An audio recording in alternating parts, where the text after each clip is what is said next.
Trust hospital Meghraj जिल्लो अरवली वात्रक नदी किनारे आवेला मेरी एनजीओ संस्था द्वारा रोज ऑपरेशन थाय छे। ट्रस्टनी गाइडलाइन प्रमाणे डीबीसीएसनी गाइडलाइन प्रमाणे अने अमारा होस्पिટલના प्रोटोकॉल प्रमाणे 25 ऑपरेशनथी वधारे अमारा ऑपरेशन थिएटरमां न करी शकीए अने काले पण मारे 24 ऑपरेशन थया छे। सारा छे, सफળ छे। काले गुरु पूर्णिमा हती। बापा जलाराમને બહુ માનું છું એટલે મારે ગાઈડલાइन પ્રમાણે પણ ચાલવું પડે છે, દર્દીનું પણ ધ્યાન રાખવું પડે છે, ચોમાસાનું પણ ધ્યાન રાખવું પડે છે અને દર્દીની સાથે સાથીદાર આવે છે કે નથી આવતા એ પણ ધ્યાન રાખવું પડે છે। जनरली એવું બનતું હોય છે ટ્રસ્ટની હોસ્પિટલમાં દર્દી આવી જાય છે, આ તો સરકારી છે, સેવાની છે, એટલા માટે બધું ચાલશે, પણ કદાચ આકસ્મિક કોઈ સંજોગો રાત્રે ઊભા થયા, પ્લસ માઇનસ કંઈ થયું, કાલે કોઈ ઓફિશિયલી કોઈ કેસ દબાડો થયો તે વખતે ડોક્યુમેન્ટ પણ પુરાવવા જોઈએ। કાલે 2-3 જણા પાસે આધાર કાર્ડ નહોતા છતાં માનવતાના ધોરણે આપણે આધાર કાર્ડ વગર પણ ઓપરેશન કરી આપ્યા છે। અત્યારે આધાર કાર્ડ પણ મળી જશે। દર્દીના એવિડન્સમાં માત્ર એક જ કાગળ આપવાનું છે, આધાર કાર્ડ, અને આધાર કાર્ડ ઉપર જ આખું ઓપરેશન આપણે કરી આપીએ છીએ। આ ઉપરાંત જલારામ હોસ્પિટલમાં 365 દિવસ 12 મહિના આ સેવા બિલકુલ વિનામૂલ્યે થાય છે। અહીંયા કોઈને જોવા મળી દાનપેટી પેટી કે જોવા મળી છે તમને કોઈને? કોઈ જગ્યાએ પૈસાની લેવડ કરતા જોયા છો કોઈ નહીં? અહીંયા નેત્રમણી સાથે મોતિયાનું ઓપરેશન બિલકુલ મફત કરી આપવામાં આવે છે। જલારામ હોસ્પિટલમાં પીઆરઓ કે છે, બામણીયા સાહેબ કે છે, વહીવટી અધિકારી કે છે, બાકોવાડા સાહેબ કે છે। હું કન્ટિન્યુઅસ કાલે પણ મેં તમને બધાને સમજાયા હતા ને, આજે પણ સમજાવું છું। કન્ટિન્યુઅસ હર હંમેશ તમારા બધાની સેવામાં અવિરત હાજર રહું છું।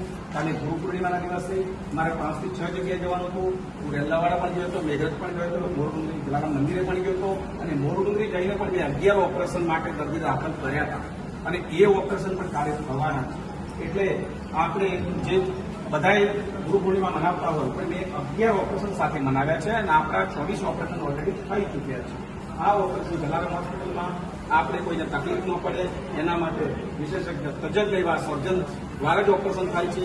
કોઈને દવા ટીપાની સમજણ ન પડે એના માટે દવા ટીપા પણ સમજાવીએ છીએ અને પ્રી ઓપરેટિવ અને પોસ્ટ ઓપરેટિવ બંને વસ્તુનું તમને ધ્યાન રહે એના માટે પૂરેપૂરું ધ્યાન રાખીએ છીએ। હવે ભાઈ મુદ્દાની વાત જે તમને સમજાવવાની છે વાત આવે છે, જેની પાસે મોબાઈલ ચાલુ હોય મહેરબાની ઉપાડતા નહીં અથવા સાયલેન્ટ મોડ પર રાખજો, જેથી બીજાના દર્દી ઓછું સાંભળતા હોય, સાથીદાર સાંભળે, સાથીદારને ઓછું સંભળાતો દર્દી સાંભળે। બરાબર।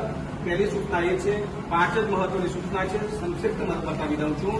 ગળાથી નીચેના ભાગમાં નાવાનું છે, માથામાં કોઈ સાબુ શેમ્પુ કંઈ નાખવાનું નથી। બરાબર છે। ગેસની શાકમાં પાણી ન જવું જોઈએ એટલે ન જ જવું જોઈએ। બરાબર। 1 મહિના સુધી આંખ સાચવવાની છે। બરાબર છે। 45 દિવસ પછી આપણે નંબર કાઢી દઈશું અને 8 દિવસ પછી ફર્સ્ટ ફોલોઅપમાં કમ્પલસરી તમે અહીંયા સિમલવાળાના હોય તોય, મોડાસાના હોય તોય, કંજુરાના હોય તોય, અહીંયા શામળાજી સાઈડના હોય તોય, ઉત્તર દક્ષિણ પૂર્વ પશ્ચિમના કોઈ પણ પ્રકારના દર્દી કોઈ પણ જગ્યાના હોય, એક વખત કમ્પલસરી આવવાનું છે। જો અગર તમે નહીં આવો તો આ જવાબદારી પછી તમારી થઈ જશે।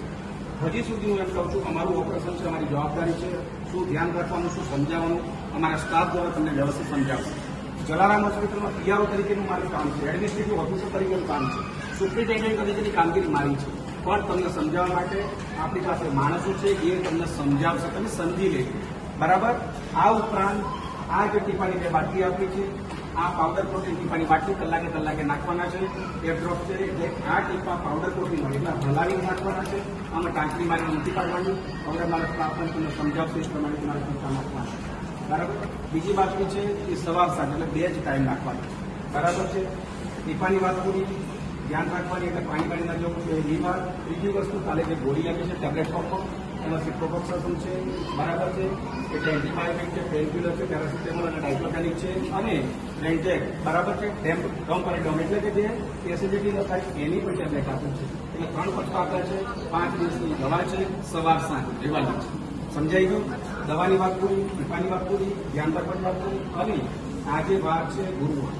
આવતા ગુરુવારે બધાએ 10 વાગે અહીંયા બતાવવાનું છે। 10 થી 1 ની વચ્ચે કમ્પલસરી બતાવી દેવાનું છે। બરાબર। અને છેલ્લી 5મી સૂચના જે અમારો ભાઈ જે સમજાવશે, એના પછી કોઈને તકલીફ હોય તો મારી પાસે આવીને વ્યવસ્થિત સમજી લેવો। ફરીથી કહું છું, જલારામ હોસ્પિટલમાં પીઆરઓ, બામણીયા સાહેબ, વહીવટી અધિકારી, બાકોવાડા સાહેબ, હું પોતે તમારી સેવામાં અવિરત હાજર રહું છું અને આ વિભાગ બિલકુલ મફત મોતિયાના ઓપરેશન કરે છે। બરાબર છે। અને રાહત દરે ગેલનું ઓપરેશન કરી આપે છે અને ઉપરના તમામ વિભાગ માનવતાના ધોરણે ચાલે છે। એમાં પીડિયાટ્રિક, સર્જિકલ, ગાયને, ડાયાલિસિસ સેન્ટર પણ અમારું ચાલુ છે। આ ઉપરાંત એનઆઈસીયુ, આઈસીયુ અને 24 કલાક ઇમરજન્સી સેવાઓ જે રાહત દરે ચાલે છે, જે માનવતાના ધોરણે ચાલે છે, એનો પણ આપ લાભ લઈ શકો। પણ આ વિભાગ બિલકુલ વિનામૂલ્યે છે। એનો લાભ લો। કાલે ગુરુ પૂર્ણિમાના દિવસે જે ઓપરેશન થયા છે આ બધા તમારા ઓપરેશન અમારી હોસ્પિટલના છે. હું તો એ કહું છું મારું ઓપરેશન થયું છે, મારી આંખનું ઓપરેશન થયું છે. જો તમારી દ્રષ્ટિ ઓછી થશે તો મારી દ્રષ્ટિ ઓછી થશે એમ માની તમે તમારી આંખ સાચી. બરાબર. છેલ્લે એટલું જ કહું છું, ગુરુ પૂર્ણિમા નિમિત્તે ઓપરેશન કર્યા છે. બાપા જલારામને બહુ માનું છું. ગુરુ હોય તો ગોવિંદ સુધી પહોંચી શકાય. એટલે રામ નામને લીને દેખત સબને રામ, તાકે પર વંદન કરું જય જય શ્રી જલારામ. બરાબર. એટલે પોતી પડી પડી જન્મવા પંડિત ન ભયા કોઈ, ઢાઈ અક્ષર પ્રેમ કા પરેશો પંડિત. એટલે પ્રેમ આધ્યાત્મિકતાની વાત છે. 1.5 અક્ષર પ્રેમનો છે, એમને નથી થતું. બરાબર. કહે છે ને ગુરુ ગોવિંદ દોનો કરી કાકું લાગુ પાય, બલિયારે ગુરુ આપની ગોવિંદ યોગ થાય. જો ગુરુ હોય તો ગોવિંદ સુધી પહોંચી શકાય. તમારી આંખનું ઓપરેશન થયું છે માટે તમારા મા બાપ તો છે તમારા ગુરુ તરીકે.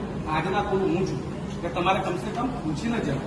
તેમ છતાં તમે ન પૂછો અને પછી ભાગાભાગી કરવાનો કોઈ મતલબ નથી. તમારી આંખ છે, સાચવવું. તમારી દ્રષ્ટિ મૃત્યુ સુધી તમારી જળવાઈ રહે, છેલ્લા શ્વાસ સુધી જળવાઈ રહે. ત્યાં કરાવ્યું તો જલારામ. બરાબર. ત્યાં કરાવ્યું તો મેઘરાજમાં. ત્યાંનો વહીવટ કોણ કરે છે? બામણીયા છે.